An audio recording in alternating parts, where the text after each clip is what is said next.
अजय वर्मा, हमारे विदेश मंत्री जी ने अजय वर्मा जी, सवाल ये है कि इजराइल हमास के बहाने इस देश, एक मिनट हरीश जी, इस देश में क्यों एक लकीर खींचने की कोशिश हो रही है?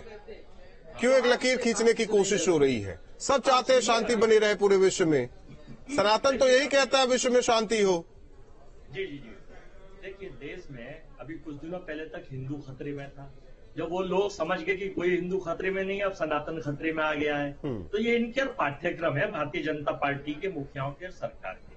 अभी हमारे काबिल हरीशचंद्र जी बुजुर्ग हैं, बीजेपी के सरकार के प्रवक्ता हैं, वो कह रहे थे कि साहब जो लोग वहां खड़े हैं हमास के साथ, इसका मतलब वो आतंकवादियों के साथ खड़े हैं। अरे भाई, जो लोग अरुणाचल में बलात्कारियों के साथ बोल नहीं रहे, सरकार बोल नहीं रही, इसका मतलब वो बलात्कारियों के साथ खड़ी है सरकार। इसका मतलब वो गुंडों के, आतंकवादियों के साथ खड़ी है। हमास पे बोलेंगे, इजराइल पे बोलेंगे, फिलिस्तीन पे बोलेंगे, अरुणाचल पे चुप रहेंगे, अरुणाचल पे बोलेंगे नहीं, उस पर मुंह नहीं खुलेगा। और देश का जो परम मणिपुर पे चुप रहेंगे मीडिया है साहब की, राहुल लाजपूत जी, परम मीडिया के जवान भी टैंकों के नीचे घुस कर दिखा रहे हैं हम हमास में है, हम फिलिस्तीन में अजय, एक चीज अजय जी, आप तो बड़े वरिष्ठ प्रवक्ता हैं, बहुत ज्ञानी भी हैं।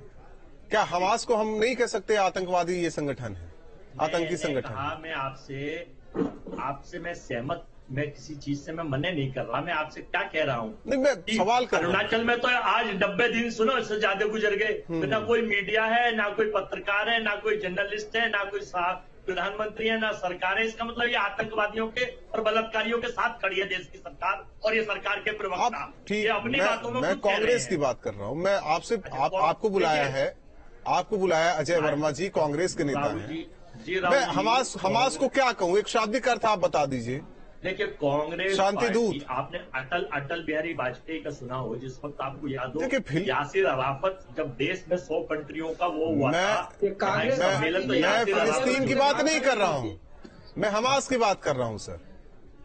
अब मैं उसी की बताने जा रहा हूँ, सुन तो लीजिए, समय तो दीजिए राहुल राजपूत जी। मैंने देखिए, हिंदुस्तान में कोई भी आतंकवादी संगठन हो, चाहे वो अरुणाचल का हो या वो कहीं का हो, उसका ना तो कांग्रेस समर्थन करती है, ना आतंकवादियों के साथ है, ना बलात्कारियों के साथ है, ना गुंडों के साथ है। लेकिन अब हमारी नीति और नियत स्पष्ट है कि युद्ध किसी चीज का हल नहीं है।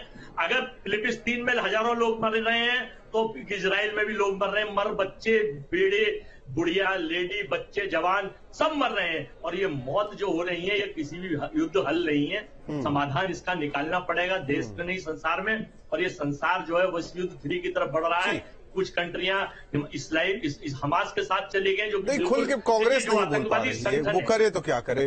आपकी बातों से ना झलक नहीं रहा है, हमें लग रहा है कि बीच मझधार में अभी भी हैं आप लोग, कि हम इजराइल की बात करें या ना करें, फिलिस्तीन की बात करें ना करें, हमास की बात करें ना करें। देखिए, आपने नेतन्याहू जी जो वहां के इस वक्त वर्तमान चीफ हैं, हेड हैं, आपने सुना था कि जब अपनी सत्ता बचाने के लिए उन्होंने किस तरह से, लोग कहते हैं कि हमास का गठन और हमास का जो जन्म हुआ वो नेतन्याहू साहब की वजह से हुआ। मैं नहीं कह रहा, ये लोग कह रहे हैं, कुछ पत्रकार कह रहे हैं, कुछ अखबार कह रहे हैं, कुछ रिपोर्टर कह रहे हैं, कुछ किताबें